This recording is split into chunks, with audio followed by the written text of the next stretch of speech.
Hi weavers, അസ്സലാമു അലൈക്കും. എല്ലാവർക്കും നമ്മുടെ ചാനലിലേക്ക് സ്വാഗതം. എല്ലാവർക്കും സുഖമാണല്ലോ അല്ലേ? എല്ലാവർക്കും ദൈവത്തിൻ്റെ രക്ഷയും സമാധാനവും ഉണ്ടാവട്ടെ എന്ന് പ്രാർത്ഥിക്കുന്നു. അപ്പോൾ ഞാൻ ഇന്ന് വന്നിട്ടുള്ളത് ഒരു അടിപൊളി മിൽക്ക് കേക്കിൻ്റെ റെസിപ്പി ആയിട്ടാണ്. അപ്പോൾ ഇത് വളരെ സിമ്പിളായിട്ട് നമുക്ക് തയ്യാറാക്കിയെടുക്കാം. അപ്പോൾ കേക്കിന് അത്യാവശ്യം വേണ്ട മുട്ടയോ ബേക്കിംഗ് ടൂൾസോ ഒന്നും നമ്മൾ ഇതിന് വേണ്ടിയിട്ട് ഉപയോഗിക്കുന്നില്ല. ഒന്നും ഇല്ലാതെ തന്നെ വളരെ പെർഫെക്റ്റായിട്ട് നല്ല പഞ്ഞി പോലത്തെ കേക്കാണ് നമ്മൾ ഉണ്ടാക്കിയിട്ടുള്ളത്. അപ്പോൾ വളരെ സിമ്പിളായിട്ട് നമുക്കിത് തയ്യാറാക്കിയെടുക്കാം, എന്നാലും നല്ല ടേസ്റ്റുമാണ്. അപ്പോൾ എപ്പോഴും പറയുന്ന പോലെ ആദ്യമായിട്ടാണ് നിങ്ങൾ ഈ ചാനൽ കാണുന്നുണ്ടെങ്കിൽ സബ്സ്ക്രൈബ് ചെയ്യാൻ മറക്കരുത് കേട്ടോ. തൊട്ടടുത്ത ബെല്ലൈക്കൺ എനേബിൾ ചെയ്യണം. അപ്പോൾ കേക്ക് എങ്ങനെയാണ് ഉണ്ടാക്കുന്നതെന്ന് നോക്കാം. അതിന് മുന്നായിട്ട് നമുക്ക് ബട്ടർ പേപ്പർ ഒന്ന് ഉണ്ടാക്കിയെടുക്കണം. അതിന് വേണ്ടിയിട്ട് ഞാൻ ഒരു നോട്ട് ബുക്കിൽ നിന്ന് ഒരു പേജ് എടുത്തിട്ടുണ്ട്. അപ്പോൾ ഇതുപോലെ മടക്കിയിട്ട് നമുക്കതിൻ്റെ കോണുള്ള ഭാഗം ഇതിൻ്റെ ഒത്ത നടുവിലായിട്ട് വെക്കുക. അതിനുശേഷം ഇതുപോലെ നമ്മളൊരു അടയാളം ഇട്ട് വെക്കുക. എന്നിട്ട് ആ അടയാളത്തിൽ ആ റൗണ്ട് ഷേപ്പിൽ നമ്മളിത് കട്ട് ചെയ്തെടുക്കുക. അപ്പോൾ നമുക്ക് കുക്കറിൻ്റെ അതേ ഒരു വലിപ്പത്തിൽ നമുക്കിത് കിട്ടിയിട്ടുണ്ട്. ഇനി ഇത് ഇതുപോലെ ഒന്ന് വെച്ച് നോക്കിയ ശേഷം നമുക്ക് ഇതിൽ കുറച്ച് ഓയിൽ തേച്ച് കൊടുക്കാം. അപ്പോൾ ഇത് മുഴുവനായിട്ട് ഓയിൽ തേച്ച് കൊടുക്കുക. അതിന് ശേഷം കുക്കറിൽ നമുക്ക് ഇതുപോലെ ഓയിൽ സ്പ്രെഡ് ചെയ്ത് കൊടുത്തിട്ട് ബട്ടർ പേപ്പർ ഇതുപോലെ വെച്ച് കൊടുക്കാം. അപ്പോൾ നമ്മുടെ കേക്ക് ട്രൈ ഇവിടെ റെഡി ആയിട്ടുണ്ട്. ഇത് നമുക്കിനി മാറ്റി വെക്കാം.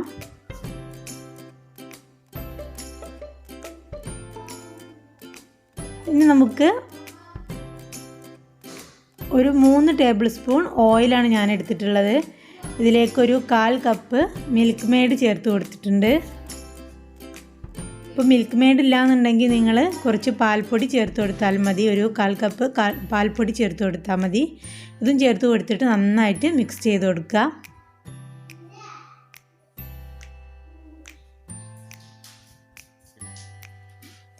ഇത് നന്നായിട്ട് മിക്സ് ചെയ്ത് കൊടുക്കുക. അപ്പോൾ നമ്മളിത് ഒരു വലിയ പാത്രത്തിലേക്ക് മാറ്റേണ്ടി വരും.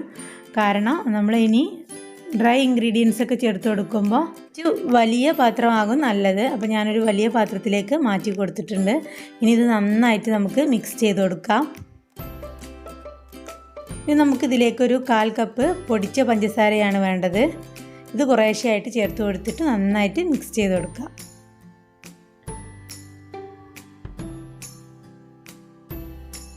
ഇത് കുറേശ്ശെയായിട്ട് വേണം നമ്മൾ ചേർത്ത് കൊടുക്കാൻ. ഇങ്ങനെ ഇതുപോലെ മിക്സ് ചെയ്ത് കൊടുക്കാം. അപ്പോൾ ഇത് മുഴുവനായിട്ട് മിക്സ് ചെയ്ത് കൊടുത്തിട്ടുണ്ട്.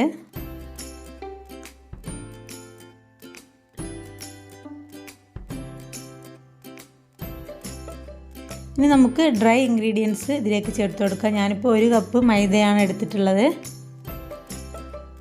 ഇതിലേക്ക് ഒരു ടീസ്പൂണ് 3/4 ടീസ്പൂണോളം ബേക്കിംഗ് പൗഡർ എടുത്തിട്ടുണ്ട്. 3/4 ടീസ്പൂണാണ് ബേക്കിംഗ് പൗഡർ എടുത്തിട്ടുള്ളത്. ഇതിലേക്ക് ഒരു നുള്ള് ബേക്കിംഗ് സോഡയും ചേർത്ത് കൊടുത്തിട്ടുണ്ട്. എന്നിട്ട് നന്നായിട്ട് മിക്സ് ചെയ്തെടുക്കുക. ഇത് അരിപ്പയിലൂടെ അരിച്ചിട്ട് വേണം നമ്മളിത് ചേർത്ത് കൊടുക്കാൻ. എന്നിട്ട് നന്നായിട്ട് മിക്സ് ചെയ്തെടുക്കുക. അപ്പോൾ ഇത് ഇങ്ങനെ നമുക്കൊരു ബാറ്ററിൻ്റെ പരുവത്തിലല്ല കിട്ടിയിട്ടുള്ളത്. അപ്പോൾ നമ്മളൊരു 1/2 കപ്പ് പാല് ഇതിന് വേണ്ടിയിട്ട് എടുത്ത് വെച്ചിട്ടുണ്ട്. റൂം ടെമ്പറേച്ചറിലുള്ള പാലാണ് എടുത്തിട്ടുള്ളത്. ഇനി തിളപ്പിച്ച പാലായാലും കുഴപ്പമില്ല, പക്ഷേ അധികം ചൂട് പാടില്ല. ഒരു മീഡിയം സൈസ് ചൂട്, അല്ലെങ്കിൽ പിന്നെ സാധാ റൂം ടെമ്പറേച്ചറിലുള്ള പാലാണ് നമ്മൾ ചേർത്ത് കൊടുക്കേണ്ടത്. ഇത് കുറേശ്ശെയായിട്ട് ചേർത്ത് നന്നായിട്ട് മിക്സ് ചെയ്തെടുക്കുക. അപ്പോൾ 1/2 കപ്പ് പാല് മുഴുവനായിട്ട് നമ്മൾ ഇതിലേക്ക് ചേർത്ത് കൊടുത്തിട്ടുണ്ട്. എന്നിട്ടിത് നന്നായിട്ട് മിക്സ് ചെയ്ത് കൊടുക്കുക. അപ്പോൾ ഇനി 2-3 മിനിറ്റ് കട്ടയൊന്നും ഇല്ലാത്ത വിധം നല്ലപോലെ മിക്സ് ചെയ്തെടുക്കുകയാണ് വേണ്ടത്. അപ്പോൾ ഞാൻ ഒരു ബേക്കിംഗ് ടൂൾസും എടുത്തിട്ടില്ല, ഒരു സ്പൂൺ മാത്രമാണ് ഇതിന് വേണ്ടിയിട്ട് എടുത്തിട്ടുള്ളത്. എന്നിട്ട് നന്നായിട്ട് മിക്സ് ചെയ്ത് കൊടുക്കുക. അപ്പോൾ നമ്മുടെ ബാറ്ററി ഇവിടെ റെഡി ആയിട്ടുണ്ട്. ഇനി നമുക്കിത് നമ്മുടെ കുക്കറിലേക്ക് നമ്മൾ ബട്ടർ പേപ്പറൊക്കെ വെച്ച് തയ്യാറാക്കി വെച്ചിട്ടുള്ള കുക്കറിലേക്ക് ഈ ബാറ്ററി ഒഴിച്ചു കൊടുക്കാം. ഈ ഒരു കൺസിസ്റ്റൻസിയിലാണ് നമ്മുടെ ബാറ്റർ വേണ്ടത്. ഇനി നമുക്കൊരു ടൂത്ത് പിക്കോ പപ്പടക്കൊള്ളിയോ എന്തെങ്കിലും വെച്ചിട്ട് ഇതുപോലെ ഒന്ന് ചുറ്റിച്ചു കൊടുക്കാം. ഇപ്പോൾ ഇതാ നമ്മളിത് സ്റ്റൗവിലേക്ക് വെച്ച് കൊടുത്തിട്ടുണ്ട്. അപ്പോൾ അടിയിലൊരു പഴയ തട്ട് വെച്ച് കൊടുത്തിട്ടുണ്ട്. അതിന് മുകളിലായിട്ടാണ് നമ്മൾ കുക്കർ വെച്ച് കൊടുത്തിട്ടുള്ളത്. അപ്പോൾ ഒരു 35-40 മിനിറ്റ് വേണ്ടി വന്നു ഇതൊന്ന് വെന്ത് കിട്ടാൻ വേണ്ടിയിട്ട്. അപ്പോൾ അത് 40 മിനിറ്റിന് ശേഷം നന്നായിട്ട് വെന്ത് വന്നിട്ടുണ്ട്. അപ്പോൾ ചെറിയ തീയിലാണ് കേട്ടോ വേവിച്ചെടുക്കേണ്ടത്. അപ്പോൾ നമ്മുടെ കേക്ക് നല്ല സോഫ്റ്റ് ആയിട്ടുള്ള കേക്ക്, മിൽക്ക് കേക്ക് ഇവിടെ റെഡി ആയിട്ടുണ്ട്. അപ്പോൾ അത് അടിയൊന്നും കരിഞ്ഞു പോവാതെ കിട്ടിയിട്ടുണ്ട്. നമ്മൾ ബട്ടർ പേപ്പർ വെച്ചുകൊണ്ട് തന്നെ അടിയൊന്നും കരിഞ്ഞു പോയിട്ടില്ല. വളരെ പെട്ടെന്ന് തന്നെ എടുക്കാനും പറ്റിയിട്ടുണ്ട് ബട്ടർ പേപ്പർ. അപ്പോൾ അത് വളരെ കാണുമ്പോൾ തന്നെ മനസ്സിലാവുണ്ടാവും, വളരെ സോഫ്റ്റ് ആയിട്ടുള്ള മിൽക്ക് കേക്കാണ്. നല്ല ടേസ്റ്റുമാണ്.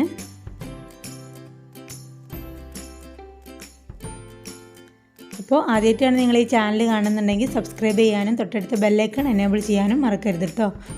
അതിൽ ഓൾ എന്നുള്ളൊരു ഓപ്ഷൻ കാണും, അതിൽ ക്ലിക്ക് ചെയ്യണം കേട്ടോ. അപ്പോൾ മാത്രമാണ് ഞാനിടുന്ന വീഡിയോസൊക്കെ നിങ്ങൾക്ക് നോട്ടിഫിക്കേഷനായിട്ട് കിട്ടുള്ളൂ. അപ്പോൾ തീർച്ചയായിട്ടും ഈ കേക്ക് നിങ്ങളെല്ലാവരും ഒന്ന് ട്രൈ ചെയ്ത് നോക്കുക. നല്ല ടേസ്റ്റുമാണ്, എന്നാലും സ്പോഞ്ച് പോലെ നല്ല സോഫ്റ്റുമാണ്. തീർച്ചയായിട്ടും എല്ലാവരും ട്രൈ ചെയ്ത് നോക്കുക. വീഡിയോ ഇഷ്ടമായിട്ടുണ്ടെങ്കിൽ ലൈക്ക് ചെയ്യാനും ഷെയർ ചെയ്യാനും സബ്സ്ക്രൈബ് ചെയ്യാനും മറക്കരുത് കേട്ടോ. കമൻറ്റിലൂടെ അഭിപ്രായങ്ങൾ അറിയിക്കാനും മറക്കരുത്. അപ്പോൾ അടുത്ത് തന്നെ നല്ലൊരു വീഡിയോയുമായിട്ട് കാണുന്നത് വരെ ബൈ.